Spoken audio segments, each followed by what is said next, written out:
Bonjour Grâce. Ça va bien. Par la grâce de Dieu, je me porte mieux ce matin. Gloire à Dieu. Donc ce matin, on parle du thème « Tu as la victoire ». Et pendant que je réfléchissais à ce thème, je voyais un peu la victoire comme la résultante, l'une des résultantes, on va dire comme ça, du sacrifice de Jésus à la croix. En réalité, déjà le thème est une affirmation. Tu as la victoire. Oui. Donc quand on parle de tu as la victoire, tu dis à quelqu'un qui est frustré, quelqu'un qui a perdu, quelqu'un qui n'a pas réussi dans une affaire et oh tu as la victoire, ben écoute, ça s'appuie sur quelque chose. Comme tu l'as dit, ça s'appuie sur la victoire que Christ a acquise à la croix. Mais en plus de cela, ça s'appuie simplement sur Dieu et sur ses instructions. Simplement. Donc maintenant, de l'autre côté, c'est pas tout le monde qui a la victoire. Ça aussi, on va le voir. Qui sont des personnes qui bénéficient de cette victoire, qui est une affirmation. Et maintenant, comment on l'obtient? En réalité, comment est-ce qu'on peut se garantir de vivre dans cette victoire tous les jours? Et quels sont les avantages qu'elle nous apporte? Donc voilà un peu globalement le contenu de la méditation de ce matin. D'accord, on va y aller tout de suite. Alors, merci, chers téléspectateurs, d'être fidèlement scotchés sur Canal de Vie. Nous allons prier. Père, nous te disons merci pour cette parole, pour cette dévotion. Bénis ces instants, bénis et dispose les cœurs dans le nom de Jésus. Amen. Tu as la victoire. Quelle affirmation merveilleuse en cette fin de semaine. Tu as la victoire. C'est ce que le Seigneur dit à quelqu'un aujourd'hui. Alors, quand on parle de victoire, rapidement, on va toucher trois choses qui concernent la victoire. La victoire, c'est un triomphe quelconque. Quand on a triomphé, d'accord, on a eu le dessus sur quelque chose, sur une situation, dans un combat, dans une épreuve, et ainsi de suite, on a la victoire. Deuxièmement, la victoire, c'est un avantage remporté sur les ennemis ou des concurrents. C'est un avantage. C'est-à-dire, on est dans une confrontation, on est d'accord dans un challenge et on a un avantage sur les autres. Nous sommes devant les autres. Ça aussi, c'est une victoire. Quand tu as l'avantage, tu connais ce que les autres n'ont pas. Tu as de l'avantage sur tes concurrents, tu as l'avantage sur tes ennemis. C'est aussi la victoire. La victoire, également, c'est le fait de surmonter ses passions. Ça aussi, c'est important. Parce que plusieurs personnes ont des difficultés à surmonter leurs passions. Et ils sont influencés, contrôlés par leurs passions. Et qui les gèrent et qui les contrôlent. Sache donc que la victoire, c'est de surmonter ses passions. Maintenant, qui donne la victoire? C'est comme ça qu'on va procéder ce matin, un peu en répondant aux questions. Qui donne la victoire? On va aller rapidement dans 1 Corinthiens 15 au verset 57. Il est dit, mais grâce soit rendue à Dieu qui nous donne la victoire par notre Seigneur Jésus-Christ. Waouh! Qui donne la victoire? C'est Dieu qui donne la victoire. Et il le donne comment? Dieu nous donne la victoire par le moyen de Jésus. Par son sacrifice, mais pas seulement la croix, mais la résurrection. Parce que la croix, oui, ouvre la porte à la victoire, mais la résurrection de Jésus-Christ établit la victoire. Et donc, Dieu n'a pas commencé à la croix, mais il a rendu parfaite l'œuvre de la croix par la résurrection. Voilà donc, chers amis, la source de notre victoire, de la victoire que Dieu nous donne. Mais ce n'est pas tout. Allons également dans 1 Samuel, chapitre 17, chapitre 17, verset 47. Il est dit, et toute cette multitude saura que ce n'est ni par l'épée, ni par la lance que l'Éternel sauve, car la victoire appartient à l'Éternel. Et il vous livre entre nos ennemis. Alors, ce qu'on retient de ce verset, c'est que ce n'est pas une arme d'origine humaine qui nous garantit la victoire. Parfois, on a l'impression que pour des femmes mariées, il faut quereller, il faut beaucoup bavarder. Ce n'est pas le bavardage qui va te donner le dessus, qui va te donner finalement la victoire. C'est-à-dire qui va te donner un avantage ou qui va te donner d'obtenir ce que tu veux. Non, ce n'est pas les bouderies, ce n'est pas les querelles, ce n'est pas les problèmes. D'accord? C'est pas tout ce qu'on peut utiliser sur le plan humain. Non, ça va plutôt te créer des problèmes. Ça peut te donner une victoire passagère, une victoire apparente. Mais derrière, il y a beaucoup d'autres problèmes.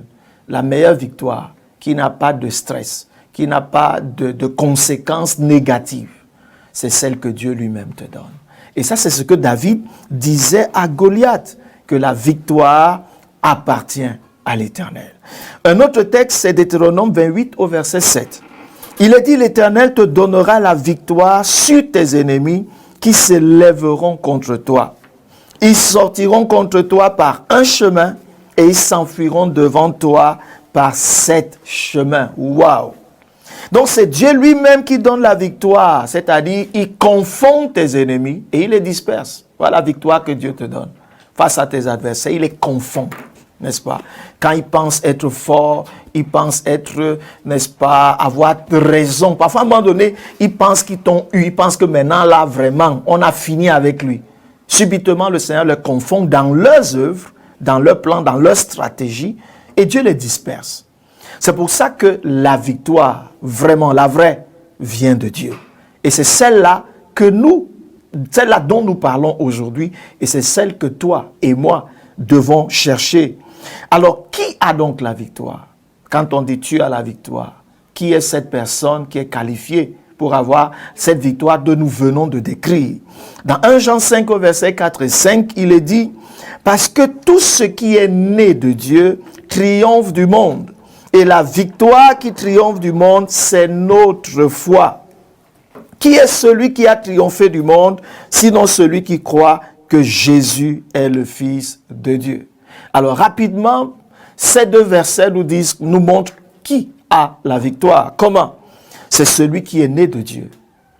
Tu ne peux pas avoir la victoire en dehors de Dieu. On a établi déjà que la victoire, c'est Dieu qui donne. Et Dieu nous donne cette victoire par Christ, par sa mort et sa résurrection. Donc tu ne peux pas jouir de cette victoire si tu n'es pas né de Dieu en Jésus. Si tu n'es pas né en Jésus, parce que cette victoire, Dieu l'a mise en Jésus. Donc pour que tu puisses avoir cette victoire, jouir de cette victoire, tu dois être né également de l'œuvre de la croix. Tu dois être né de nouveau.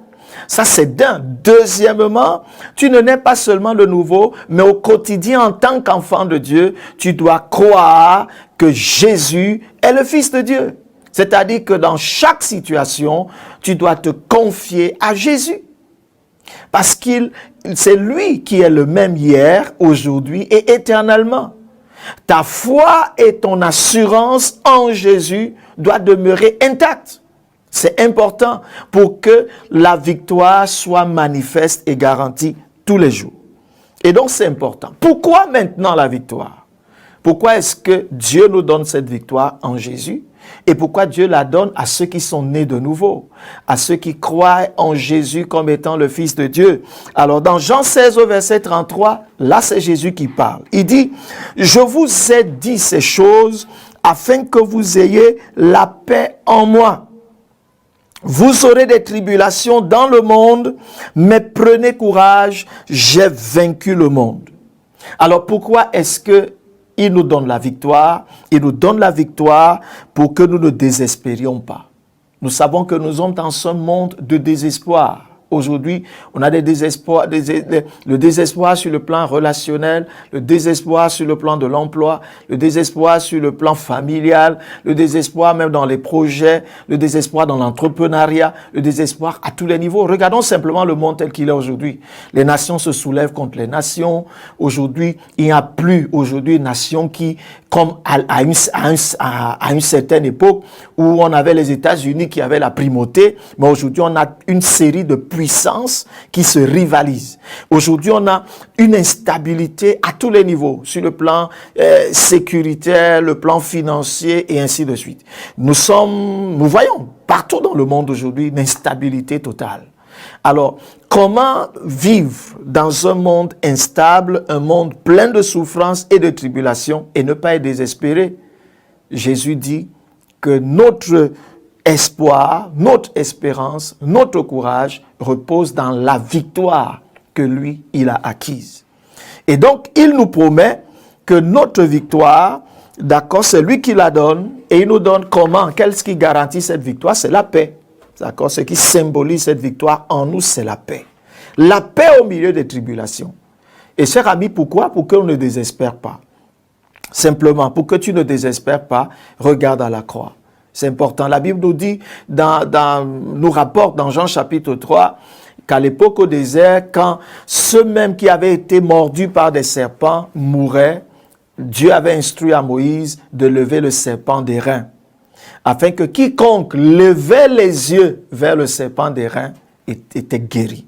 Et comme ce serpent des reins, Dieu a élevé Christ à la croix, afin que quiconque lève les yeux vers lui, le vainqueur, le crucifié, le ressuscité, qu'il ne meure pas, que le poison du péché ne le tue pas, que la détresse qui s'abat sur le monde actuellement n'ait pas le dessus sur lui, que les souffrances et toutes les peines et tout ce qui se passe dans le monde ne le poussent pas au désespoir, mais au contraire que son cœur demeure dans la paix, n'est-ce pas, dans la paix. Et ça, c'est la garantie. Quiconque lève les yeux, apprends à lever les yeux, cher ami. Tu passes par quoi aujourd'hui? Lève les yeux.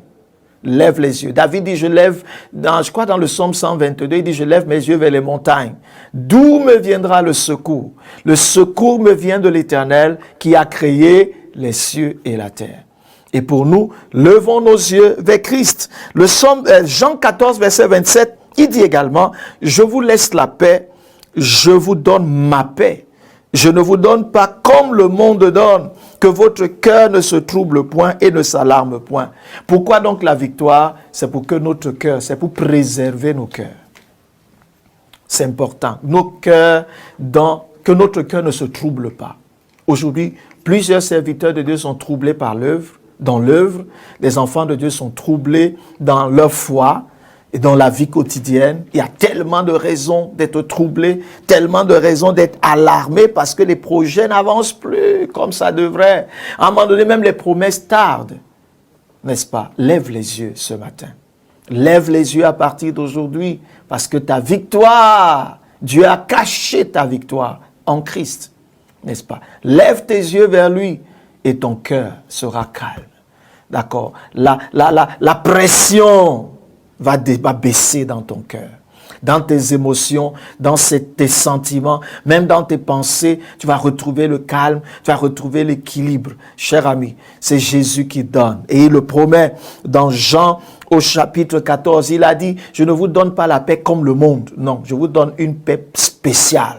Une paix spéciale qui apporte le calme, qui apporte la tranquillité, l'équilibre dans le cœur. Et on a vu dans l'une des méditations ici que quand le cœur va mal, la vie va mal. Mais quand le cœur est bien, en paix, en forme, n'est-ce pas, dans une communion, bonne communion avec Dieu, même le reste ira bien. Alors, qu'est-ce qui garantit que cette victoire soit acquise au quotidien? Et ça, c'est une bonne question. 2 Chroniques 13, verset 18 nous dit, les enfants d'Israël furent humiliés en ce temps, et les enfants de Juda remportèrent la victoire. Pourquoi? Parce qu'ils s'étaient appuyés sur l'Éternel, le Dieu de leur père. Qu'est-ce qui peut donc faire que la victoire dont nous parlons dans cette dévotion ce matin soit un acquis pour toi et pour moi aujourd'hui et tous les jours? C'est simplement du fait que chaque jour, tu choisis, étant conscient donc que tu as cette victoire en tant qu'enfant de Dieu, quel que soit ce par quoi tu passes, appuie-toi sur le Seigneur et non sur toi-même. Appuie-toi sur les instructions de Dieu et non sur toi-même. Crois qu'il n'est pas un homme pour mentir, ni un fils d'un homme pour se repentir. Appuie-toi sur le Seigneur et sur ses instructions plus que sur les réalités par lesquelles tu passes. C'est important, c'est un choix. Je fais le choix de m'appuyer sur le Seigneur et de m'appuyer sur ce qu'il m'a dit.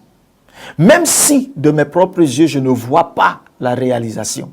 Mais je fais confiance à Dieu. C'est important. Très important, cher ami. Et quand tu vas le faire, comme on l'a dit, ton cœur sera en paix. Tu vois, tu ne seras pas troublé, tu ne vas pas désespérer. Et, n'est-ce pas, tu seras confiant. Ensuite, on prend un autre texte, 1 Jean 5, verset 4. Il est dit parce que tout ce qui est né de Dieu triomphe du monde. Et la victoire qui triomphe du monde, c'est notre foi. En plus de s'appuyer sur Dieu et sur ses instructions, il faut avoir une foi ferme. Tu vois, nous sommes dans le monde, nous sommes face à un système de corruption, un système inique, un système des ténèbres. Nous sommes face à beaucoup de choses. La Bible dit que ce qui va te garantir d'expérimenter la foi, la victoire tous les jours, c'est qu'il faut que chaque jour, tu aies une foi ferme. Peu importe ce que tu vis, tu as une foi ferme. Il dit que c'est ta foi qui va triompher du monde. Ta foi va triompher des persécutions. Parce que le but de l'ennemi, c'est de t'ébranler. Le but de l'ennemi, c'est d'amener à te compromettre. Le but de l'ennemi, c'est d'amener à douter de Dieu. Le but de l'ennemi, c'est de t'amener à croire que Dieu ne t'aime pas, que Dieu n'est pas fidèle, que ce que Dieu a dit là, il ne peut pas le faire. Tu vois? Mais toi, tu dois garder une foi ferme.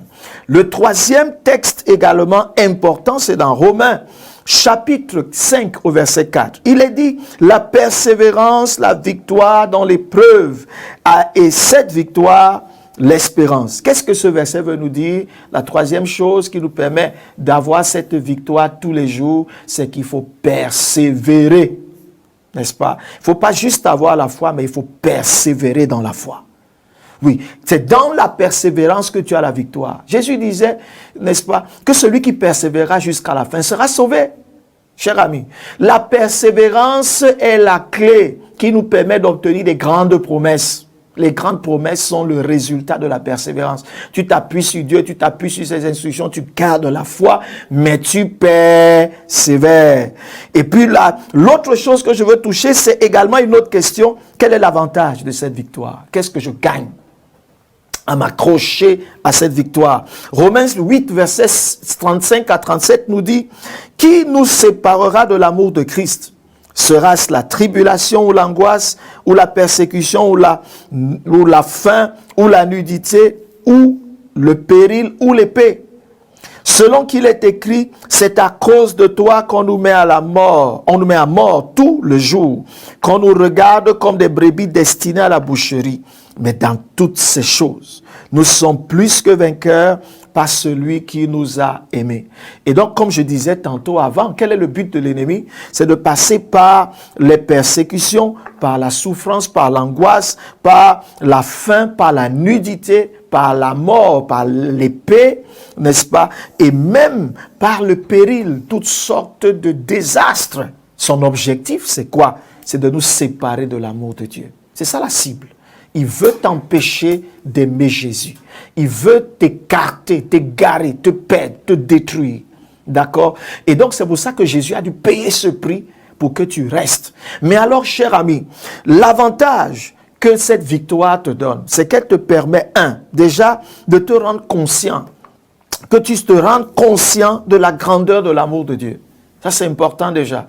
Tu dois te rendre conscient tu dois prendre conscience de la grandeur de l'amour de Dieu. Regarde le sacrifice que Christ a payé à la croix. Bien-aimé, aucun homme ne peut faire ça. Mais il l'a fait pourquoi? Pour que tu sois vainqueur. Regarde jusqu'à quel niveau le Seigneur t'a aimé. Ça, c'est la première chose. La deuxième chose, c'est que tu dois prendre conscience de la présence du Saint-Esprit avec toi, au milieu de ce que tu traverses. Le Saint-Esprit est avec toi, pourquoi? Pour te fortifier. Tu n'es pas seul. C'est important, c'est un avantage important de prendre conscience de cette victoire. Tu n'es pas seul, donc il est là pour te fortifier, il est là pour te garder, il est là pour te délivrer, mais il est là pour te guérir. Écoutez, le Seigneur ne nous enlève pas juste immédiatement de tout ce qu'on traverse. La victoire que le Seigneur nous donne ne veut pas dire qu'il n'y a pas de problème. Non, nous sommes dans la victoire avant d'aborder les situations. Nous sommes dans la victoire étant dans la situation. Ça veut dire que je suis conscient que Dieu m'aime dans cette situation. Je suis conscient qu'il est capable de veiller sur moi. Et donc, cette prise de conscience me fortifie pendant que je traverse ces choses. Ça me garde, ça me protège des situations terribles, encore pire, pendant que je traverse ça. Mais en même temps, ça garantit que je serai délivré et guéri. Mais au-delà de ces choses, également, qu'est-ce que cette victoire fait? Elle fait de moi également un plus que vainqueur. Comment? Comme on l'a vu tout à l'heure, elle me rend confiant, n'est-ce pas? Elle me donne la paix, mais en même temps, elle me donne des résultats positifs. Et chers amis, en conclusion, qu'est-ce qu'on peut dire? Que la victoire que Christ a acquise au prix du sacrifice, de son sacrifice et de sa résurrection, n'oublions pas, c'est son sang qui a coulé, c'est sa vie, Alors, ce sacrifice, il a fait pour tout. Le Seigneur l'a fait une fois pour toutes. Jésus n'est pas mort, il n'est pas ressuscité pour revenir mourir. Donc, ce que Christ a fait a établi une victoire pour toi à tout moment et à tous les niveaux. Et donc, tu ne dois pas douter de cela. Ensuite, tu dois savoir que le sacrifice de Jésus dépasse tout autre sacrifice qui a été fait avant Jésus et après. Donc, le sacrifice de Jésus dépasse les sacrifices que les gens peuvent faire chez les marabouts, que tes concurrents peuvent aller faire, qu'ils font même dans leur secte à t'avoir. Donc, tu ne dois avoir peur d'aucun sacrifice. Le sacrifice de Jésus est supérieur à tout autre sacrifice. Ayant compris donc ça, ce que tu dois faire, c'est que tu dois croire en la victoire que le Seigneur t'a donnée. Il disait à Marthe, crois seulement, n'est-ce pas? Crois et tu verras la gloire de Dieu. Et moi je te dis ce matin, crois seulement, tu verras, mais tu ne vas pas seulement voir, mais tu vas vivre la gloire de Dieu. Et c'est important de le savoir. Tu as la victoire, cher ami. Reçois donc cette victoire par la foi. Dans la situation que tu traverses, reçois cette victoire. Proclame cette victoire, lève-toi dans cette victoire, agis en t'appuyant sur le Seigneur et ses instructions et tu vas voir comment les réalités vont se transformer devant toi. Que Dieu te bénisse. Amen. Je crois qu'il n'y a pas grand-chose à ajouter. La méditation était plutôt complète. Voilà, je crois que vous qui nous regardez avez été immensement bénis. Moi, je retiens que nous sommes plus que vainqueurs et que cette victoire n'est pas influencée par nos circonstances, par ce par quoi on passe. Ça peut être difficile, ça peut être très difficile, mais croire en la victoire qui nous est donnée par le sang ou bien par le sacrifice de Jésus. Je prends juste un petit exemple pour illustrer. Un boxeur qui va à la boxe, ou bien un footballeur, ou bien un compétiteur, qui va à une compétition, mais qui ne croit pas qu'il est vainqueur, est vaincu d'avance. Donc, le fait de croire, de recevoir, de savoir que tu as la victoire, est la base, n'est-ce pas, comme on a dit, qui va te rendre confiant, qui va te donner la paix dans ce que tu fais, et qui va te permettre de pouvoir affronter jusqu'à obtenir des résultats positifs. C'est important. On le voit si on le voit dans la vie séculière, dans les choses qu'on traverse. Pourquoi pas dans la foi? Et donc, nous l'avons en tant qu'enfants de Dieu. C'est simplement à nous de croire. C'est simplement à nous de recevoir, de nous laisser aller dans cette victoire. Et nous allons la vivre progressivement, par la grâce de Dieu. Et je crois qu'il est important de le souligner, parce que quand on dit tu as la victoire, les gens ont l'impression que la vie chrétienne, ce sera un lit de rose, que tout va toujours bien se passer. Mais il est important de savoir que forcément, il y aura des tribulations, il y aura des épreuves, mais même dans ces épreuves-là, nous avons la victoire. C'est ce qu'on a dit tout à l'heure. Un boxeur sait qu'il va recevoir forcément les coups de son adversaire, mais il est vainqueur. Et parce qu'il est vainqueur, il doit donc surmonter toutes les passions, toutes les douleurs, pour obtenir le résultat auquel il croit. Et notre résultat, Christ l'a déjà obtenu. Et donc, je crois en ce résultat. C'est pourquoi je m'appuie sur lui, je suis ses instructions et je reste ferme et persévérant. Et c'est au bout de la persévérance que des résultats sont là. Et la joie est grande, la paix est là. Et je peux célébrer, adorer, louer le Seigneur et avancer encore plus. Et finalement, les défis, les persécutions deviennent pour moi des choses que je désire même d'ailleurs. Parce que je sais que chaque épreuve m'amène à voir Dieu d'une autre manière. M'amène à voir la victoire, à matérialiser, à toucher du bout du doigt. Donc quand on a compris ça, on n'a plus peur. Donc on avance dans la vie sachant qui nous sommes, notre identité, et sachant ce que le Seigneur a investi en nous comme autorité dans cette victoire. Et ça change tout en réalité. Ça change vraiment tout. Voilà. Merci, pasteur. On va prier. Voilà, chers téléspectateurs, nous prions. Seigneur, merci pour cette victoire que nous avons reçue, que tu nous as donnée par ta mort, ton sacrifice à la croix et par ta résurrection. Alors, je viens proclamer ce matin que cette victoire est établie dans le cœur de celui-là qui est enfant de Dieu, dans le nom de Jésus. Je viens déclarer que cette victoire produit des résultats dans les réalités, dans les circonstances, dans la vie, dans le corps de celui qui est malade, celui qui est troublé, celui qui est désespéré. Je déclare que cette victoire apporte l'assurance, apporte la paix, apporte la guérison, apporte la délivrance, apporte l'inspiration, la sagesse, apporte tout ce qu'il faut, chacun selon sa situation, dans le nom de Jésus. Je prie également pour celui-là qui n'est pas né de Dieu. Seigneur, je prie que simplement à l'écoute de cette parole, Seigneur, que la foi naisse dans son cœur, que son cœur s'ouvre à Jésus, que son cœur s'ouvre à Jésus et que la semence de cette parole produise en lui une repentance qui l'amène, Seigneur, à la foi. Merci parce que tu es fidèle. Merci parce que tu le fais dans le nom de Jésus. Amen.